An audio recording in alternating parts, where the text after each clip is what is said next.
On April 20th, 1953, Congressman Louis C. Rabot, Democrat of Michigan, introduced a bill to add the words "under God" to the Pledge of Allegiance to the United States of America. President Dwight D. Eisenhower signed the amendment into law on June 14, Flag Day in 1954. He stated, "You may argue from dawn to dawn about differing political, economic, and social systems, but the fundamental issue, which is the unbridgeable gap between America and communist Russia, is a belief in the Almighty God. From the root of atheism stems the evil weed of communism and its branches of materialism and political dictatorship. Unless we are willing to affirm our belief in the existence of God and his creature relation to man, we drop man himself to the significance of a grain of sand and open the floodgates to tyranny and oppression." Those words are stirring, whether you believe in them passionately or disagree with them vehemently. Regardless of your perspective, they are definitely worth exploring and understanding. Fellow Patriots, I'm Judge Michael Warren of the Oakland County, Michigan Circuit Court, a former member of the Michigan State Board of Education, co-founder of Patriot Week with my daughter Leah, and your host for this episode of Patriot Lessons. I'm also the author of America's Survival Guide. Today we are joined by Michigan Court of Appeals Judge Mark T. Boonstra. Judge Boonstra has served on the Michigan Court of Appeals since 2012, during which time he also served for 2 years as a trial judge on the Michigan Court of Claims. He received his Juris Doctorate degree from the University of Michigan Law School. Go Blue! Along with a master's degree in applied economics, and he's also a Phi Beta Kappa graduate of Michigan State University. I'm not really sure how the MSU and the U of M works together, but that's all right. Above all, he is a Christian and a patriot and a dear friend. Welcome, Judge Boonstra. And I must admit right here on the spot that I plagiarized the beginning of my introduction. I took it from your book, in their own words, Volume 1, The New England Colonies, Today's Godless America, What Would Our Founding Fathers Think? It's actually a multi-volume work. I have the first 2 volumes. I think you're still working on some additional volumes. Welcome, and what possessed you to write the book? Well, first, thank you for having me. It's a pleasure to be with you. To clarify, that quote was from Congressman Rabot. Just in case it wasn't clear, it wasn't the President Eisenhower, it was Congressman Rabot. And yes, volumes 1 and 2 are out. Volume 3 is still coming, should be out in 2022. And the reason it's 3 volumes at this point is because it turned into I don't think I realized the full scope of what I was taking on when I began this project several years ago. And it turned into such a volume of information that I realized I had to split it into multiple volumes. And so Volume 1 covers the New England colonies. Volume 2 covers what I call the middle colonies, and Volume 3 will cover the southern colonies.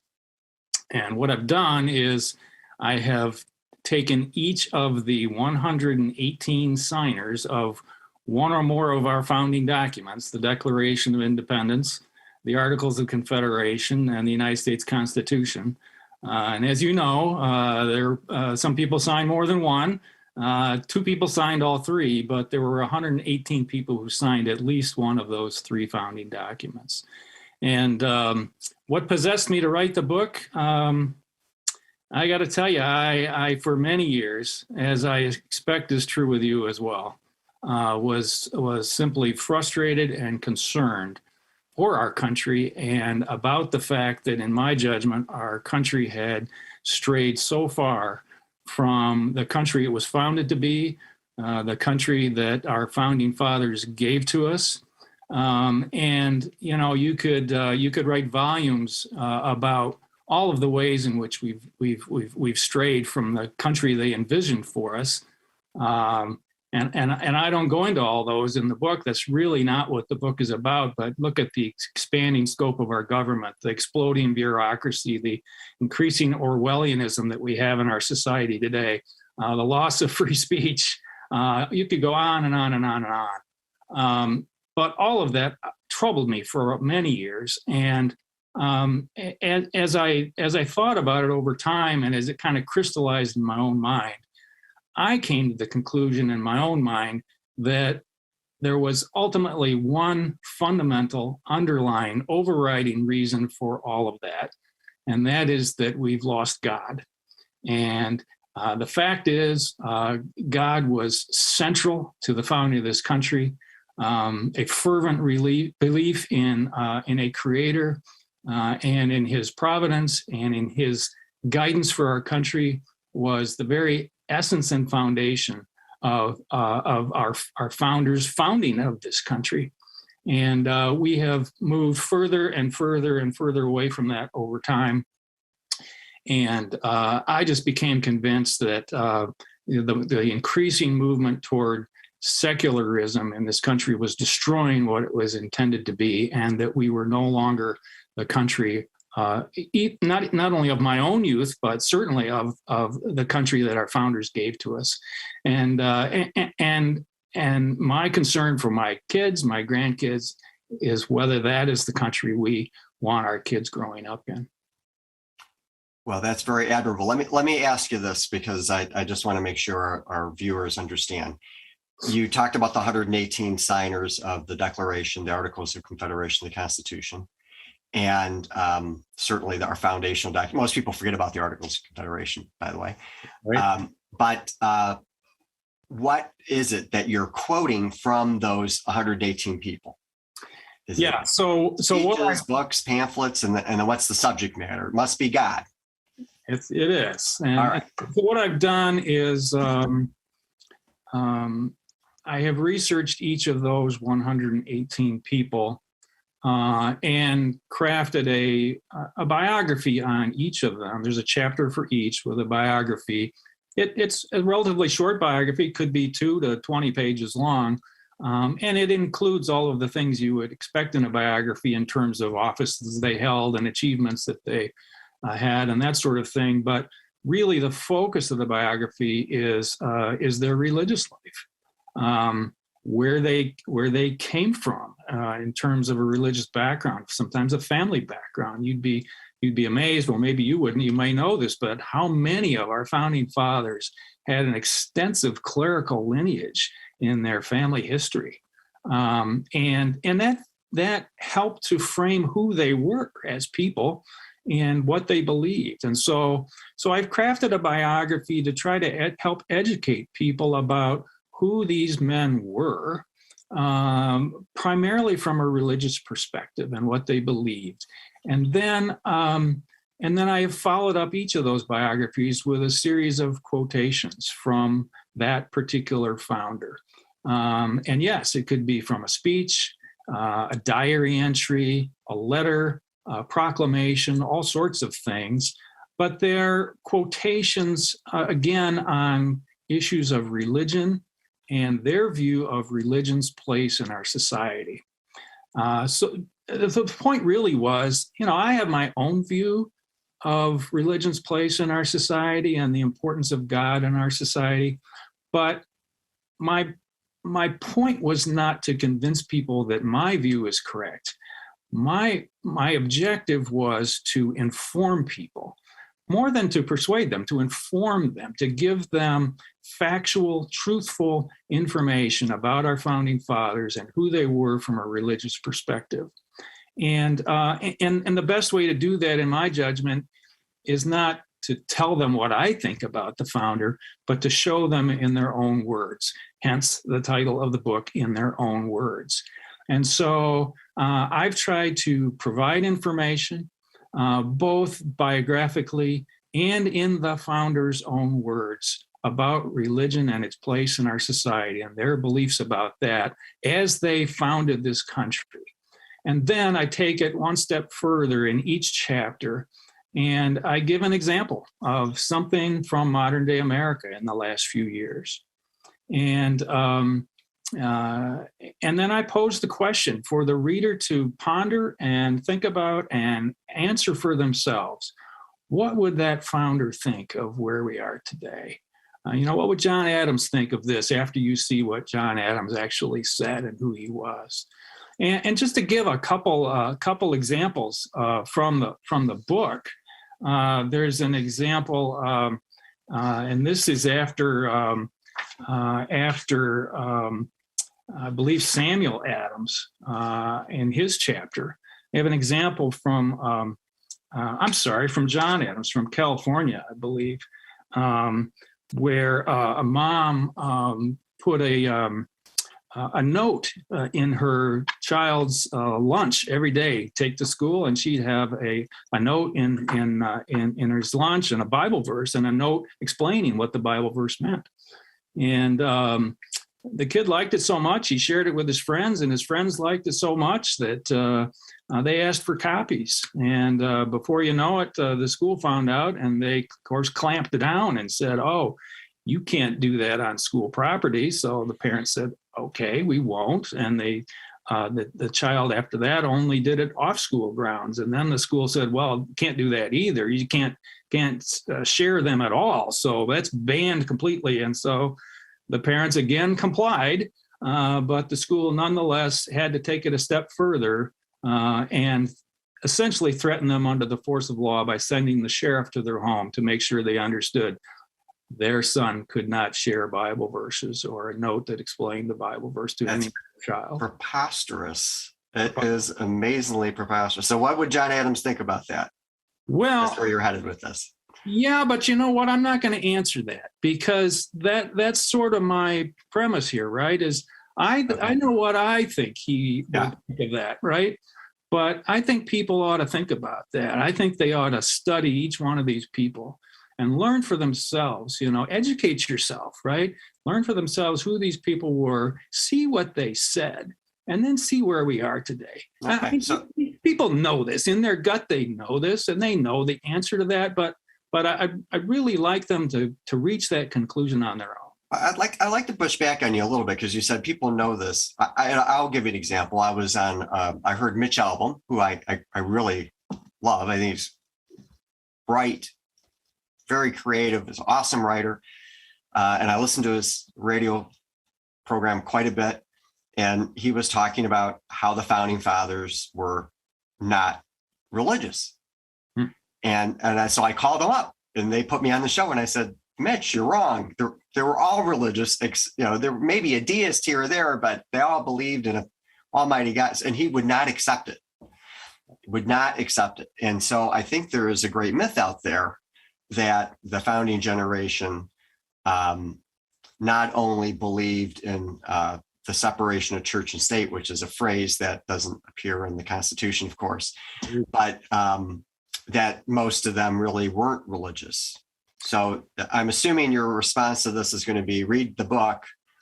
And is it that all 118 of them were religious in some form or fashion? Well, I think that's true, although I'm going to wait for volume 3 to come out before I say it that definitively. Yeah. But, I think there is a myth out there. And I'm not going to opine on Mitch Albom per se, but I think there are a lot of people trying to spread that myth out there. And I think we need to push back on that. I mean, I think there is, there's a concerted effort to convince people otherwise. And that's perhaps part of the reason why our children no longer learn the facts, the truth in our schools, because if you control what our kids are learning, you control what they believe. And before you know it, they'll believe what Mitch Albom is telling you about that. Right. So let's it's time to tell the truth in America, right? And it's time to not be sheep. It's time to not simply accept what the quote unquote elites or those in authority tell us. Let's educate ourselves. Read the book, research it for yourself, right? Find out who these people were, see what they said, and then compare it with what's going on today, And I think, a lot of people know it in their gut, and maybe a lot of people are ignorant because they're not being taught, and they're being told things that perhaps are not true. But when I've talked with people about this book, I've done some book signings, and we ask them up front before they know anything about the book. I said, what do you think our founding fathers would think of today's godless America? And I can't tell you how many people came up and rolled their eyes and shook their heads and said they would be rolling over in their graves.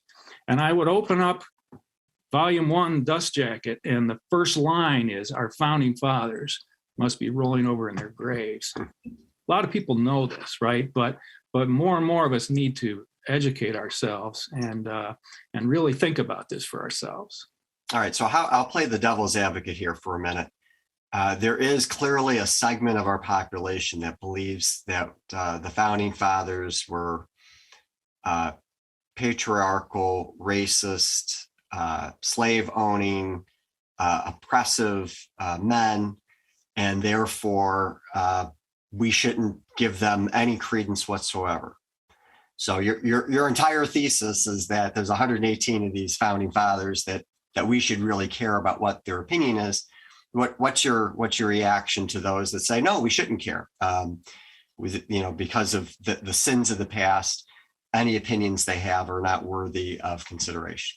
Yes, well, I think we need to learn from the past, learn from history, and learn from our mistakes.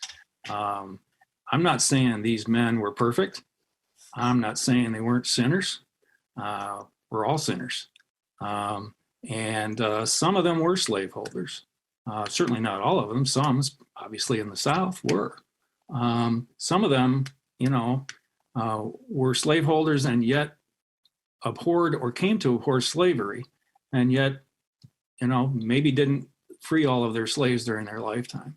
So it's not that they were perfect, not that they were without fault. I'm trying to look at it from, I guess, a bigger perspective, not focus too much on specifics. And even in the book, I don't get into specific, political issues of today. I don't want to get into that. I want to look at a higher level, and ask about morality and virtue. And I think if people think about those things from a broader perspective, ignoring the sins of the past, or learning from the sins of the past, not ignoring, but learning from the sins of the past, just apply those religious principles to the issues of today. You can decide for yourself about them, but I don't think we discount. You have to look at where we were in history, right? And no one will defend slavery. No one today will defend racism.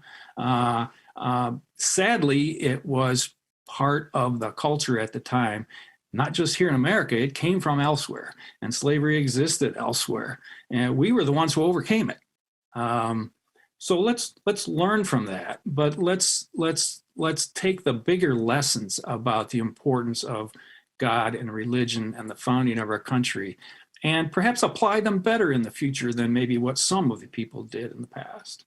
Okay, well, I guess I'll just echo a little bit of what you said, maybe emphasize something else, is that, up until 1776, not only was slavery in America and brought over from others, but it was a standard part of life and society for thousands of years. And it was because of 1776 and Jefferson's words, we hold these truths to be self-evident, that all men are created equal, that people started to really have a moral basis and foundation, not just kind of a practical one, but a moral foundation to oppose it.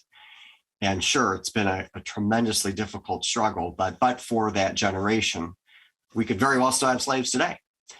So it's I think people really need to give credit where credit's due, and certainly point out the sins of the past when they exist. Talking about Jefferson, he did put in the Declaration a couple of references to God, either our creator or other phraseology.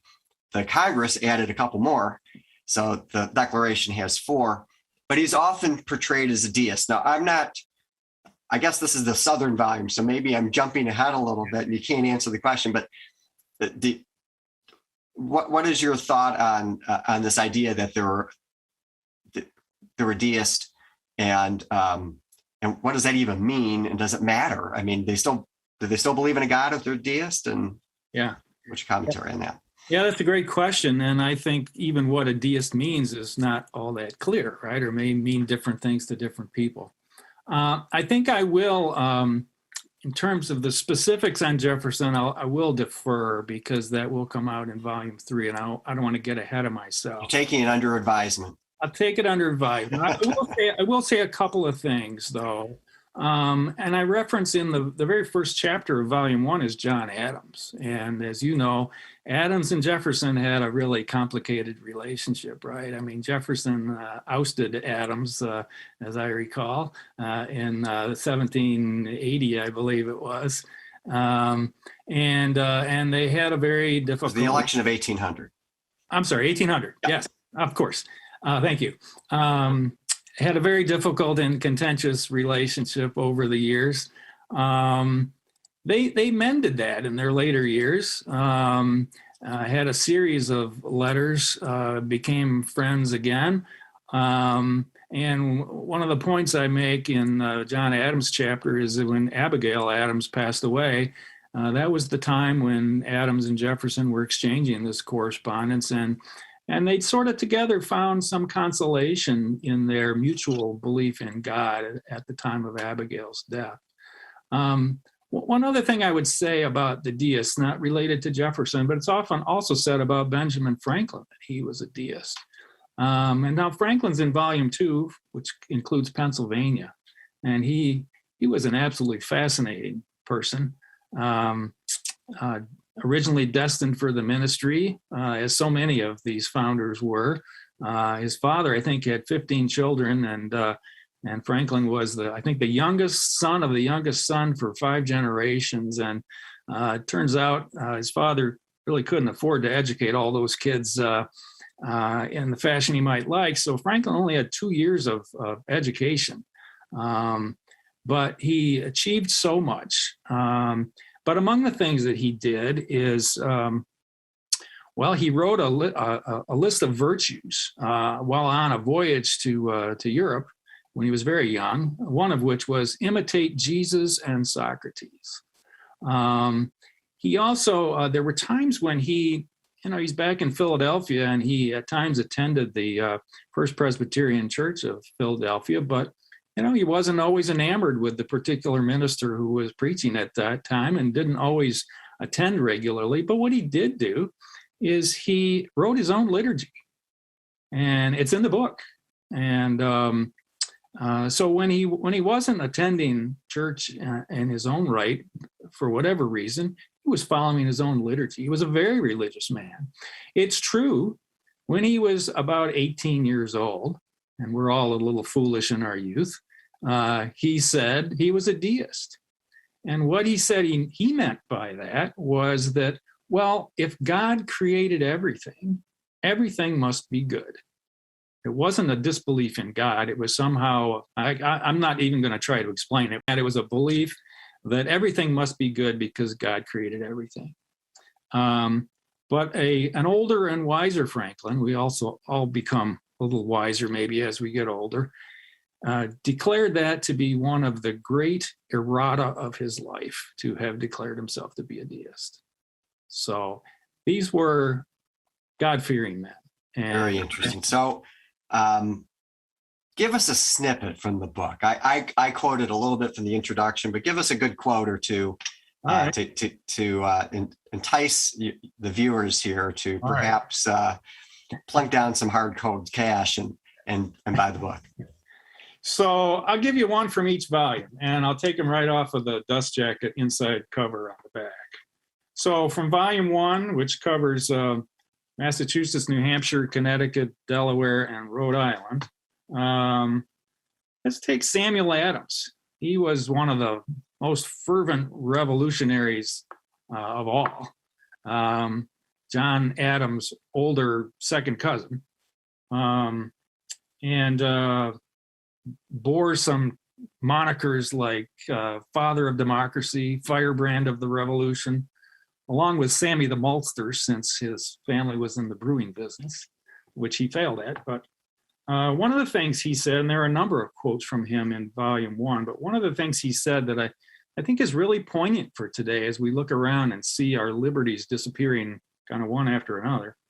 He said, quote, the religion and public liberty of a people are intimately connected. Their interests are interwoven. They cannot subsist separately, and therefore they rise and fall together. For this reason, it is always observable that those who are combined to destroy the people's liberties practiced every art to poison their morals. And I think that's apropos of some of what we're seeing today. Absolutely. Let me give you one other example from volume 2, and this is Benjamin Rush. Benjamin Rush was a medical doctor, one of the foremost of his time, although I'm sure his methods were antiquated by today's standards, but he's known as the father of American medicine, father of American psychiatry. There's a medical school named after him. But I use this one in part because a lot of the examples that I use in the books about things going on in modern day America relate to our schools and our education system and our banishment of God and religion from our schools. But this is what Benjamin Rush had to say about that. Quote, "The only foundation for a useful education in a republic is to be laid in religion. Without this, there can be no virtue, and without virtue, there can be no liberty. And liberty is the object and life of all Republican governments. Yet we've taken God out of our schools." Well, Judge Boonstra, thank you again for this illuminating discussion and your amazing work. Thanks for having me. Our pleasure. Hopefully this episode will have informed and illuminated your thinking on the Founding Fathers and our relationship as Americans with the Creator and nature's God.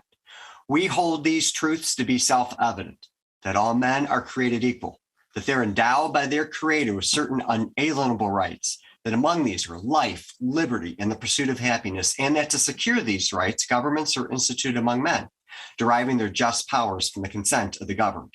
That when any form of government becomes destructive to these ends, it is the right of the people to alter or abolish it and to establish new government, laying its foundation in such principles and organize its powers such form as to them shall seem most likely to affect their safety and happiness.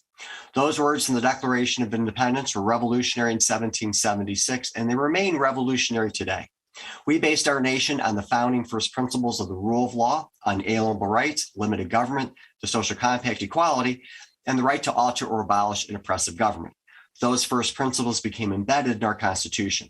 As we learned today, we have a deep heritage of founding fathers and others, flaws and all, who literally put their lives on the line and had a deep belief in a creator. We have all been blessed with freedoms given to us by those brave men who approved the Declaration of Independence and the Constitution and the Articles of Confederation and grounded those documents on a deeply held belief that nature and nature's God gave us unalienable rights. In other words, our rights come from God, not from government. You might think as an individual citizen, there's not much that you can do from the crisis that Judge Boonstra laid out, but the reality is that individual responsibility is the cornerstone of our civilization. The Declaration and our Constitution depend on our state of mind and spirit more than anything else. They're aspirations, inspirations, and dreams for all of mankind. We're not entitled to that dream. It just doesn't happen. It's not the normal state of affairs. Generations upon generations of people work to secure our liberties, and we must continue to fight for them. And that is what Patriot Week is all about. Join us at patriotweek.org and the Patriot Week YouTube channel. We also have a podcast with a similar name as this TV show, Patriot Lessons, but of course with different content, so you can learn more there too. Until next time, God bless you and God bless America.